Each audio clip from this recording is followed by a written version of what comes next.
Hello friends, today is the second lecture. So we are repeating the summary of previous lecture. In the previous lecture we have seen the course content of fluid mechanics. There are 6 topics in the fluid mechanics carrying 100 marks for semester end examination. First 4 topics are for 16 marks each, and fifth and sixth topic is for 20 marks each. SE1 examination is of 25 marks and SE2 examination is of 25 marks.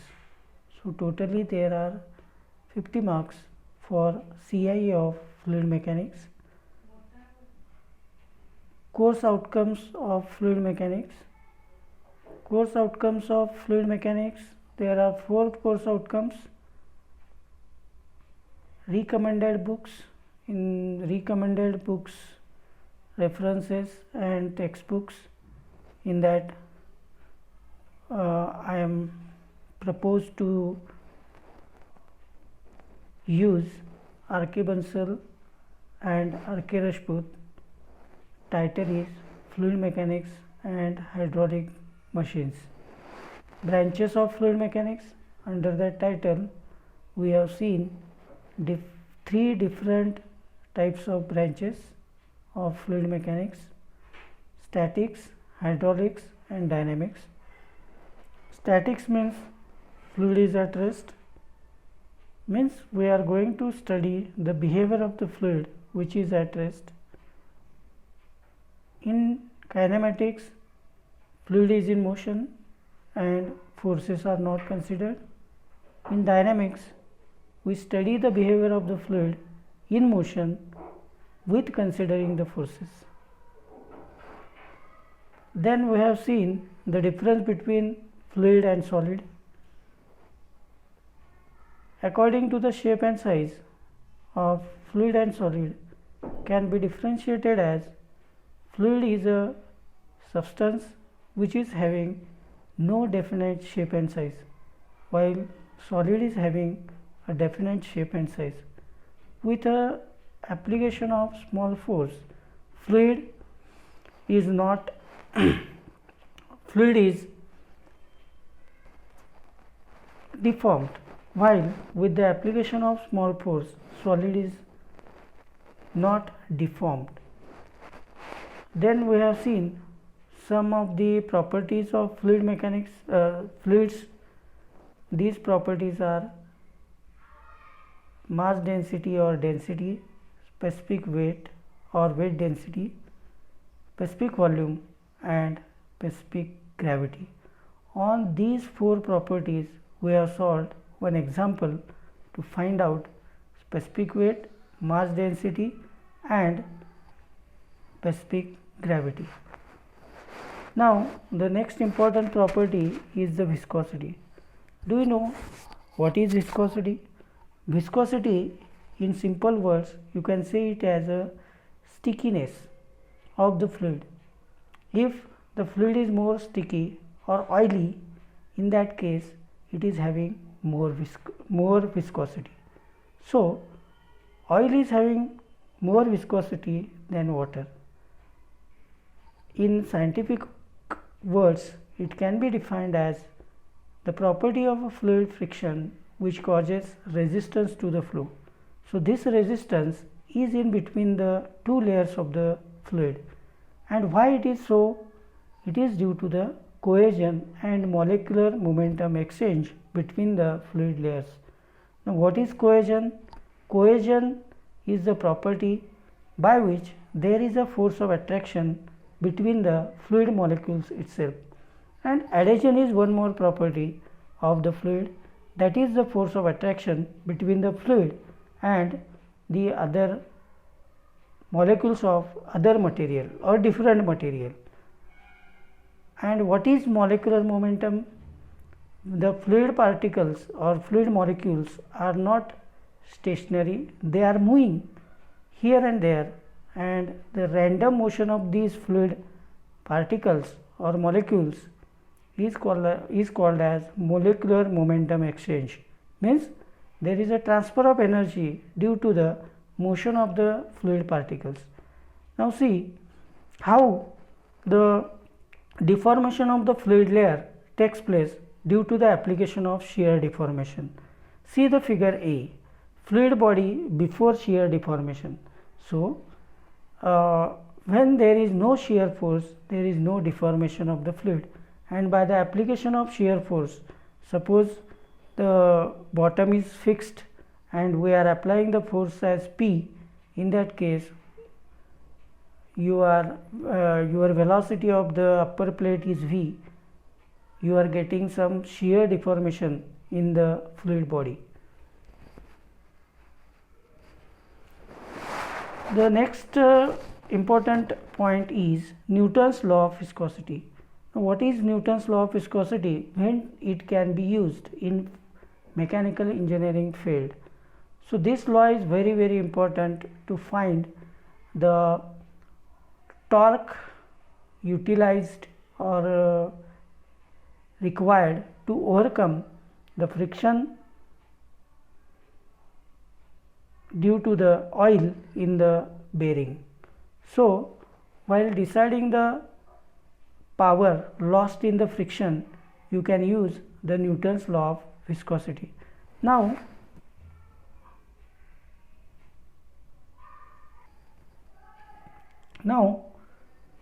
we are going to see the Newton's law of viscosity. Now see, this is the profile, velocity profile. This is the velocity profile shown, and this velocity profile is the graph between y and u. Y is the distance and u is the velocity. So this is a parabolic velocity profile between distance and the velocity. Now consider the first layer having a velocity u at a distance of y, and another layer is at a distance of y plus dy with a velocity of u plus du. So there is a change in velocity du and change in distance is dy. So this ratio is called as a velocity gradient. So velocity gradient is nothing but du by dy. Du by dy. Now tau is the shear stress. Tau is the shear stress produced. Now this tau is directly proportional to du by dy, and this is called as Newton's law of viscosity. So according to Newton's law of viscosity, this tau is directly proportional to du by dy. So tau is directly proportional to du by dy. If you add the proportionality constant, that is called as dynamic viscosity mu. So dynamic viscosity mu, if you add it, then tau is equal to mu du by dy. Tau is equal to mu du by dy. If you write the equation for mu, then it is mu is equal to tau into du by dy. So mu is equal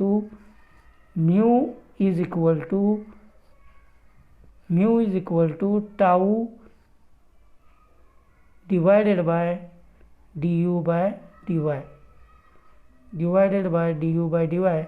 From this equation you can define the dynamic viscosity of the fluid.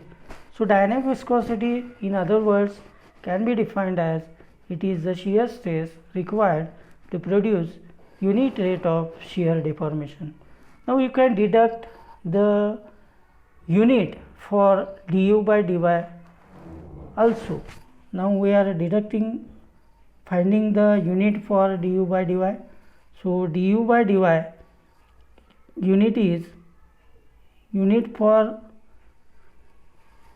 du is change in velocity, that is meter per second. Unit for distance, that is dy, that is equal to meter.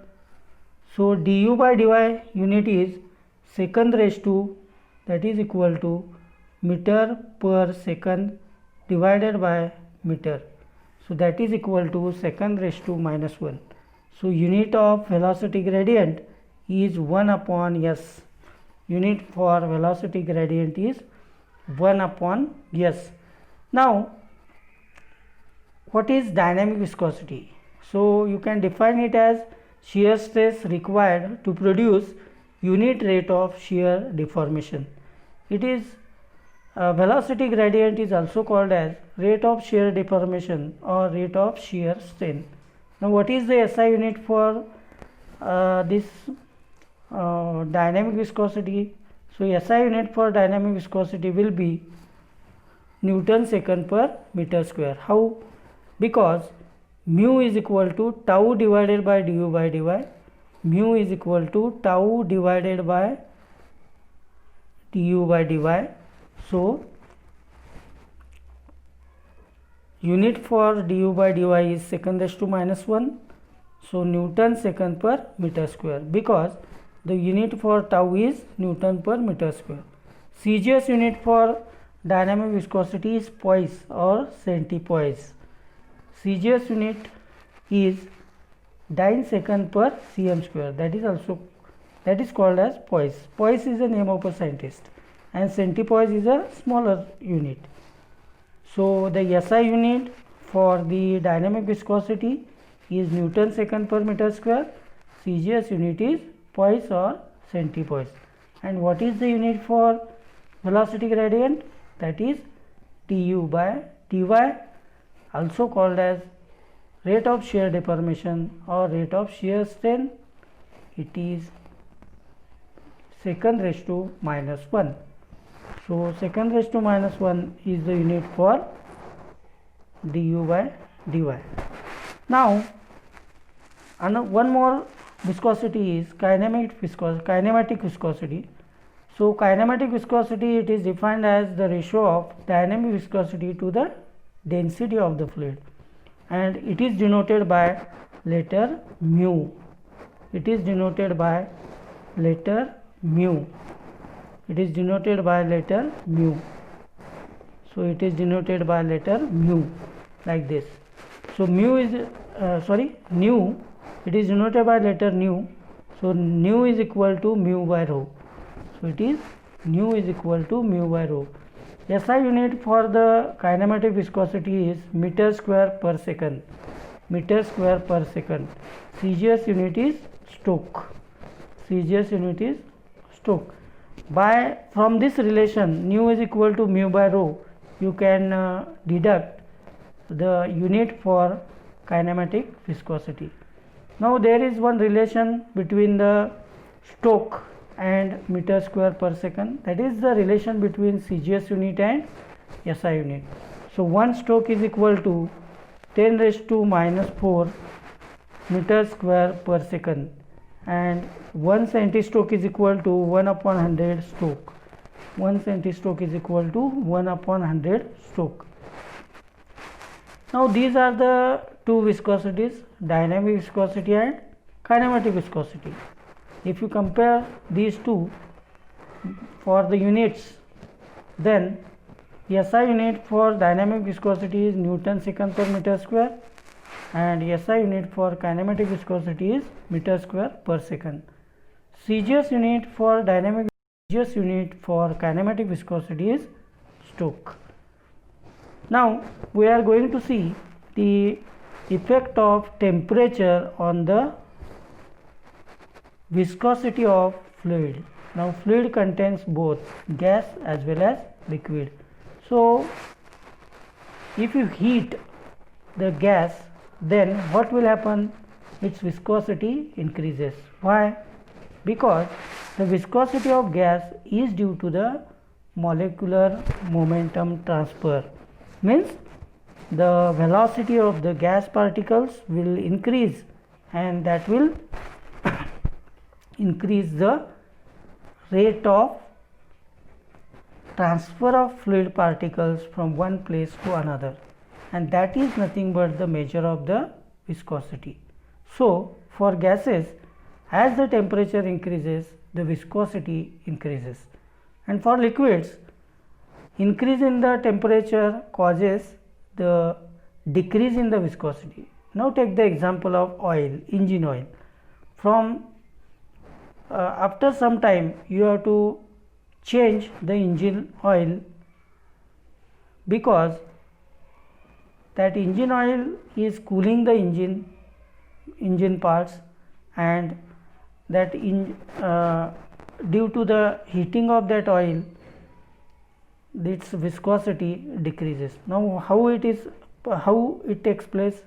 Because when there is a increase in the temperature of the oil, the cohesive bond between the fluid particles will break, between the liquid molecules will break, and that will cause the decrease in the viscosity, because the viscosity in the liquid is due to the cohesion between the fluid particles, or cohesive force between the fluid particles. So the effect of temperature on gases and liquids are: due to the increase in the temperature, viscosity increases for gases, and for liquids, increase in the temperature causes decrease in the viscosity.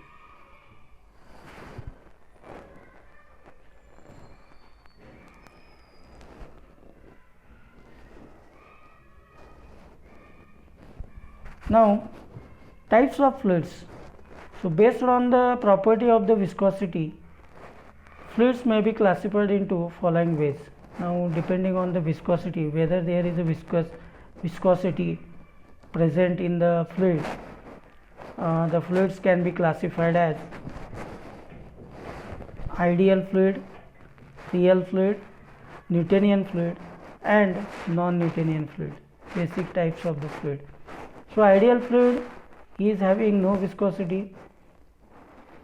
No fluid in the nature is ideal, so no ideal fluid exists. And real fluid is having some viscosity, so all the fluids those are existing in nature are real fluids. Newtonian fluid, this is a real fluid in which shear stress is directly proportional to velocity gradient. So Newtonian fluid obeys the Newton's law of viscosity. So Newtonian fluid depends on the Newton's law of viscosity. Newton's law says that tau is directly proportional to du by dy. So if this law is obeyed, in that case you can say that your fluid is Newtonian fluid. For example, water, air, kerosene, these are the Newtonian fluids. Now the next type of fluid is non-Newtonian fluid, that is opposite to the Newtonian fluid. Opposite means shear stress is not directly proportional to du by dy. So there is no any linear relationship between shear stress and velocity gradient. So non-Newtonian fluid is a real fluid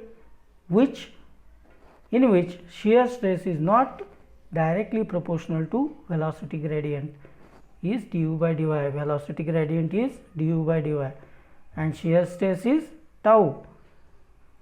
So for example, thick slurry, blood, colloids, emulsions are the examples of non-Newtonian fluid. Now the next type of fluid is ideal plastic fluid. This is a fluid in which after reaching the yield value of a shear stress, the fluid begins to flow. Now take the example of mud.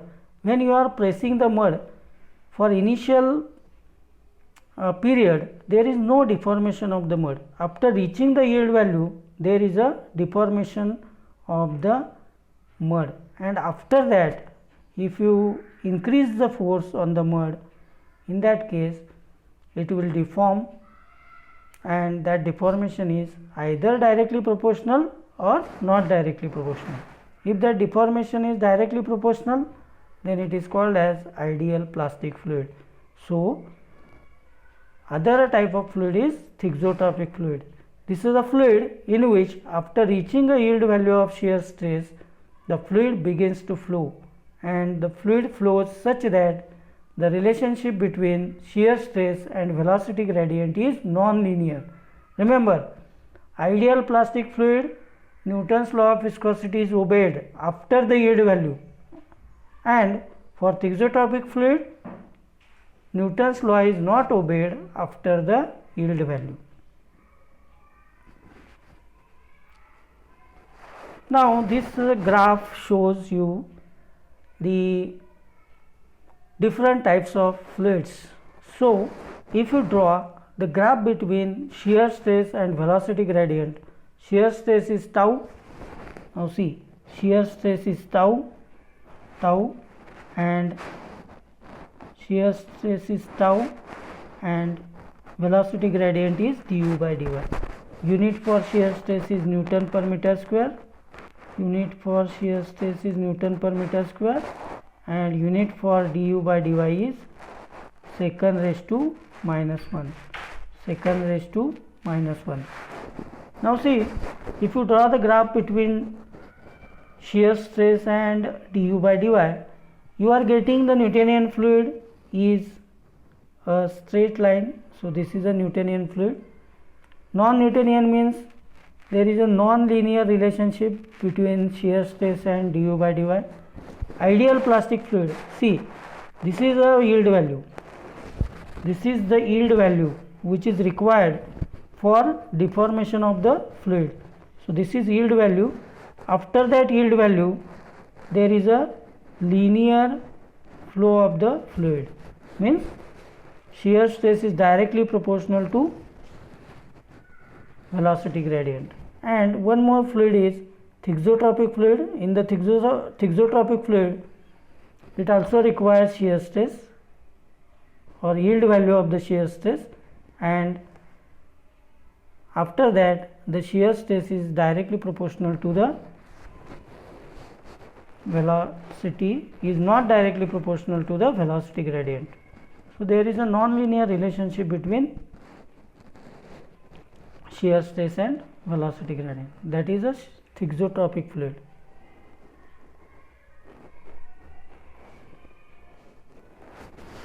Now today we are going to solve one problem on the Newton's law of viscosity, that is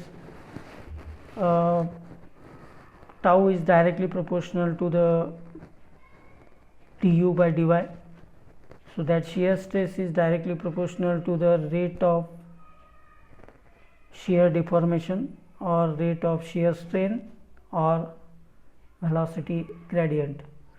So first I will read the example. The plate, now see, the plate 0.025 mm apart from a fixed plate,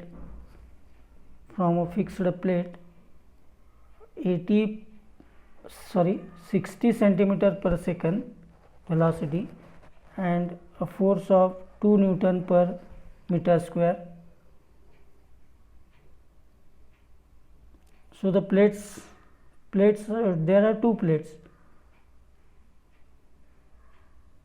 one is fixed and another one is moving. So the distance between these two plates is 0.025, and the upper plate, that is a moving plate, is moving with a velocity of 60 centimeter per second and requires a force of 2 Newton per meter square. So it is a shear stress given. So du is nothing but change in velocity. So what amount of change in velocity is there? One plate is fixed, another is moving.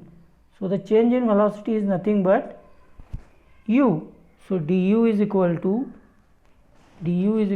u minus 0, because the velocity of the fixed plate is 0.